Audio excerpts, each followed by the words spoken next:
மன்னவா ஒரு கோயில் போய் இந்த மாளிகை எதற்காக?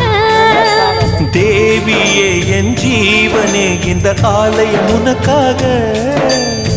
வானில் ஒரு புயல் மழை வந்தால் அழகே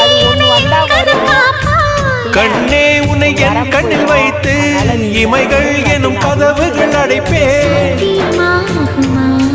நான் சத்தியம் செய்யவா? தொடு தொடவெனவே வானவில் என்னை தூரத்தில் அழைக்கின்ற நேரம்.